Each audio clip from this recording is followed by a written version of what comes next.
जो अब हम पढ़ने वाले हैं सूरदास के पद। सूरदास के पद जो कि चैप्टर नंबर 2 है हम लोग का, पद खंड का यानी कि काव्य खंड का। तो चलिए बिना देरी किए हुए कवि परिचय के बारे में जानिए। तो सूरदास का जो पद है वो कवि कौन है? सूरदास है।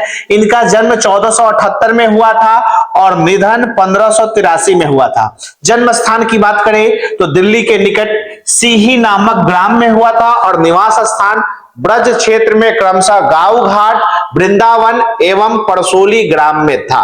ठीक है, तो अब हम लोग बात करेंगे, क्या बात करेंगे? तो हम लोग का जो किताब में दिया हुआ है वो 2 खंडों में दिया हुआ है। पहले खंड में क्या है? तो माता यशोदा अपने पुत्र को जगाने के लिए क्या कर रही है? उनके सामने बहुत सारी विनती कर रही है। ठीक है, भोर होने के बारे में जो संदेश दे रही है उस चीज का जिक्र है। तो यहां देखिए क्या है, पहले खंड में क्या है?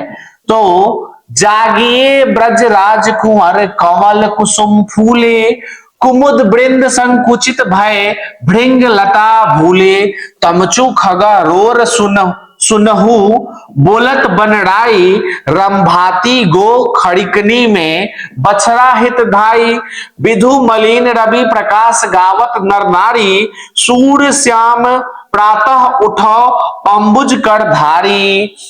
ठीक है, जिसमें ब्रज, यहां पे अगर हम शब्दार्थ की बात करें तो ब्रजराज, ब्रज के राजा श्री कृष्ण को कहा जा रहा है।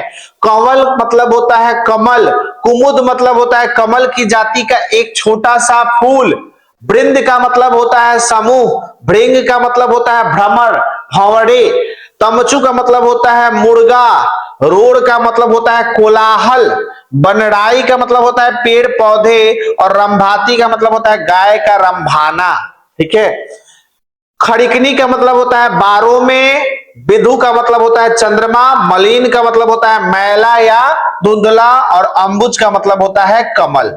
अब हम लोग जानेंगे इसके अर्थ को। पहले पद में जो दो लाइन है मैं पढ़ रहा हूं उसे, क्या है? जागिए ब्रज राजकुंवर कवल कुसुम फूले, कुमुद वृंद संकुचित भय भूंग भूंग लता भूले।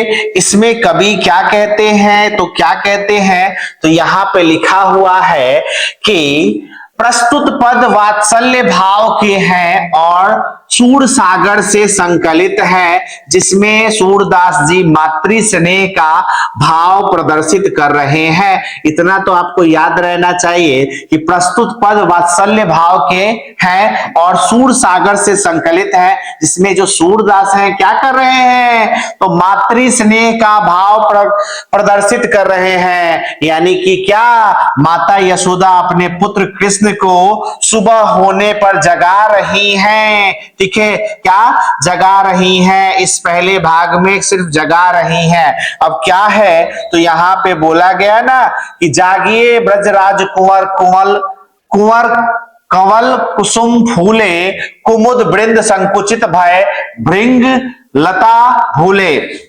वह क्या कहती हैं? माता यशोदा क्या कहती हैं कि हे ब्रज के राजकुमार अब जाग जाओ, कमल पुष्प खिल गए हैं। कमल पुष्प क्या हुए? खिल गए हैं। आगे, तथा कुमुद भी बंद हो गए हैं। ठीक है, कुमुद क्या होता है? तो रात्रि में ही खिलते हैं ये कुमुद। ठीक है, रात में खिलने वाला जो कुमुद है वो बंद हो गया है और कमल पुष्प खिल गया है, क्योंकि इनका संबंध चंद्रमा से होता है। क्योंकि कुमुद का संबंध क्या होता है? चंद्रमा से होता है। आगे देखिए क्या कर रही है? भ्रमर कमल पुष्पों पर मंडराने लगे हैं। ठीक है, क्या है? कुमुद वृंद संकुचित भय भृंग भुंग लता भूले। ठीक है, तो ये हो गया। चलिए आगे चलते हैं। तो आगे है, क्या है? तमचु खगा रोर सुनह बोलत बनराई, बनराई रंभाती गो खड़िकनी में बछड़ा हित धाई। क्या है? क्या है? क्या है? तो यहाँ पे माता यशोदा अपने पुत्र को सुबह होने पर जगा रही हैं और वह क्या कर रही है, यहां से देखिए वह कह रही है कि तमचू खगा रोर सुनहा बोलत बनराई, यानी कि वह कहती है हे ब्रज के राजकुमार अब जाग जाओ, सवेरा होने के प्रतीक मुर्गे बाग देने लगे हैं, और पक्षियों व चिड़ियों का कलरव प्रारंभ हो गया है, चहचहाने लगे हैं। ठीक है, गौशाला में गाय बछड़ों के लिए रंभा रही है, रंभाती गौ खड़कनी में। ठीक है, गौशाला में बछड़ा हितधाई किसके लिए, बछड़ों के लिए रंभा रही है। ठीक है, आगे चलते हैं तो आगे देखिए, आगे है विधु मलिन रवि प्रकाश गावत नर नारी, सूर श्याम प्रातः उठो अंबुज कर धारी। अब इसमें क्या है जी, तो वह कहती हैं, कौन कहती हैं, माता यशोदा अपने पुत्र से वह कहती हैं कि हे ब्रज के राजकुमार अब जाग जाओ, चंद्रमा का प्रकाश मलिन हो गया है, अर्थात चांद छुप गया है तथा सूर्य निकल आया है।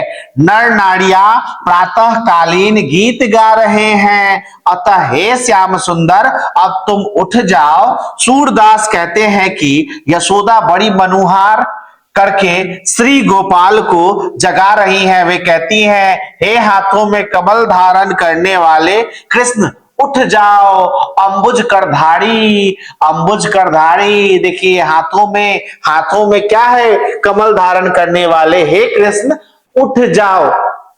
इतना प्यार से किसी की मां जगा रही है तो जरूर कोई ना कोई बात होगा, नहीं तो हमारी आपकी मां इतना रिक्वेस्ट नहीं करेगी और क्या कहेगी आपको मालूम है।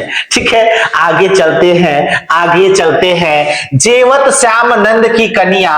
जेवत दूसरा जो खंड है, अब पहला खंड खत्म हो गया, दूसरे खंड में देखिए क्या है, भगवान कृष्ण अपने पिता के गोद में बैठ के अब भोजन कर रहे हैं, उस बात का जिक्र है।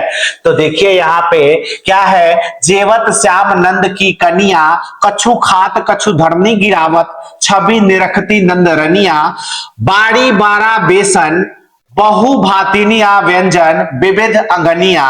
ठीक है, डारत खात लेत अपने कर, रुचि मानत दधी दो निया, मिश्री दधी माखन मिश्रित करी, मुख नावत छवि धनिया, आपन खात नंद मुख नावत, सो छवि कहत न बनिया, जो रस नंद जसोदा बिलसत सो नहीं तीहू भुवनिया, भोजन करी नंद अचमज लीनो मांगत सूर जुठनिया। ठीक है, यहाँ पे शब्दार्थ थोड़ा सा हम लोग शब्दार्थ को देख लेंगे, इसको देख लेंगे तो शब्दार्थ को हम लोग यहाँ से देख लेते हैं कि शब्दार्थ क्या है। उम्मीद करते हैं कि आपको यहाँ पे शब्दार्थ दिखाई दे रहा होगा। शब्दार्थ में क्या है, जेवत मतलब भोजन करते हुए, कन्या मतलब होता है गोद। ठीक है, कन्या मतलब गोद, धरनी मतलब पृथ्वी, निरखती मतलब देख कर, अंगनिया मतलब आंगनित में मतलब आंगन में, दधी दोनिया मतलब दही की दोनी, मिश्री मतलब मिश्री होगा, मिश्रित मतलब मिश्री, नावत मतलब डालते हुए, धनिया मतलब धन्य, कहत न बनिया मतलब वर्णन करते नहीं बनता है। आगे देखिए, बिलसत मतलब प्राप्त कर रहे हैं, तीहू भुवनिया मतलब तीनों लोकों में, अचमज मतलब अचमन मतलब होता है कुल्ला करना, और जुठनिया मतलब होता है जूठन, और रंभाती मतलब गाय का रंभाना। ठीक है, रंभाती मतलब गाय का रंभाना। आगे देखिए हम लोग अब दूसरे खंड को स्टार्ट करते हैं और इसमें क्या है, जेवत श्याम नंद की कन्या, कछु खात कछु धरनी गिरावत, छवि निरखती नंद रनिया। मतलब कुछ खाते हैं कुछ गिराते हैं, और इस छवि को निरखती कौन है, नंद की रानी यानी कि माता यशोदा। तो यहाँ पे देखिए सबसे पहले हम लोग स्टार्ट कर रहे हैं दूसरे खंड को, तो यह इसमें क्या किस बात की जानकारी है, तो प्रस्तुत पद वात्सल्य भाव के हैं और सूर सागर से संकलित है, ये हमें मालूम है, जिसमें सूरदास जी मातृ स्नेह का भाव प्रदर्शित कर रहे हैं और श्री कृष्ण नंद की गोद में बैठकर भोजन कर रहे हैं। अब क्या है, श्री कृष्ण नंद की गोद में बैठकर भोजन कर रहे हैं। कि ठीक है, जेवत श्याम नंद की कन्या, ठीक है, और कछु खात कछु धरनी गिरावत, वे कुछ खाते हैं कुछ धरती पर गिराते हैं, तथा आगे क्या है, कछु खात कछु धरनी गिरावत, छवि निरखती नंद रनिया। इस मनोरम दृश्य को नंद की रानी मां यशोदा देख रही हैं, निरख रही हैं, ठीक है। आगे चले तो आगे है, बड़ी बड़ा बेसन बहु भातिनिया, व्यंजन विविध अंगनिया, दारत खात लेत अपने कर, रुचि मानत दधी दोनिया, ठीक है। इसमें क्या है, तो इसमें क्या है, श्री कृष्ण नंद की गोद में बैठकर भोजन कर रहे हैं। उनके खाने के लिए अनगिनत प्रकार के व्यंजन, जैसे बेसन के बारे, बड़ी बारा बेसन, बेसन के बारे, बढ़िया इत्यादि बने हुए हैं। वे अपनी हाथों से कुछ खाते हैं और कुछ कुछ गिराते हैं, लेकिन उनकी रुचि केवल दही के पात्र में अत्यधिक होती है, क्योंकि इनको माखन चोर कहा गया है। ये माखन दही दूध खाने में काफी एक्सपर्ट थे, ठीक है, ठीक है। आगे चलते हैं, मिश्री, आगे क्या है, मिश्री दधी माखन मिश्रित करी, मुखनावत छवि धनिया, आपन खात नंद मुख नावत, सो छवि कहत न बनिया। आगे क्या कहा जा रहा है कि उन्हें दही अधिक पसंद है। वे मिश्रित दही और मक्खन को मिलाकर अपने मुख में डालते हैं। यह मनोरम दृश्य देखकर मां यशोदा धन्य हो जाती है। वे खुद भी खाते हैं और कुछ नंद जी के मुंह में भी डालते हैं, ठीक है। आगे क्या है, आपन खात नंद मुख नावत, अपने मुंह में भी खाते हैं और नंद जी के मुख में डालते हैं, और सो छवि कहत न बनिया, और ये मनोरम छवि का वर्णन करते नहीं बनता है। आगे चलते हैं तो आगे है, जो रस, आगे और अंतिम है, जो रस नंद जसोदा बिलसत, सो नहीं तिहु भुवनिया, भोजन करी नंद अचमज लीनो, मांगत सूर जुठनिया। क्या कहा जा रहा है, तो क्या है, श्री कृष्ण नंद की गोद में बैठकर भोजन कर रहे हैं। इस दिव्य क्षण का जो आनंद नंद और यशोदा को मिल रहा है, यह तीनों लोकों में, यानी कि तीनों भुवन में किसी को प्राप्त नहीं हो सकता है, ठीक है। एक मां के लिए सबसे बड़ा वरदान होता है उसके कोख से एक भगवान का पैदा होना, एक अच्छे इंसान का जन्म लेना, ठीक है। वो मां धन्य हो जाती है। तो वही चीज बोला जा रहा है, इस मनोरम दृश्य को देखकर जो आनंद नंद और यशोदा को मिल रहा है, यह तीनों लोकों में किसी को प्राप्त नहीं हो सकता है। भोजन करने के बाद नंद और श्री कृष्ण कुल्ला करते हैं, ठीक है। भोजन करी नंद अचमज, अचमज मतलब क्या होता है, कुल्ला करना, ठीक है। लीना मांगत सूर जुठनिया, जुठनिया यानी जूठा, कौन मांगते हैं, सूरदास, ठीक है। भोजन करने के बाद नंद और श्री कृष्ण कुल्ला करते हैं और सूरदास उनका जूठन मांग रहे हैं, ठीक है। तो ये चीज है इसका अर्थ, और उम्मीद करते हैं कि ये जो अर्थ है मैं आपको समझाने में सफल हो रहा हूं।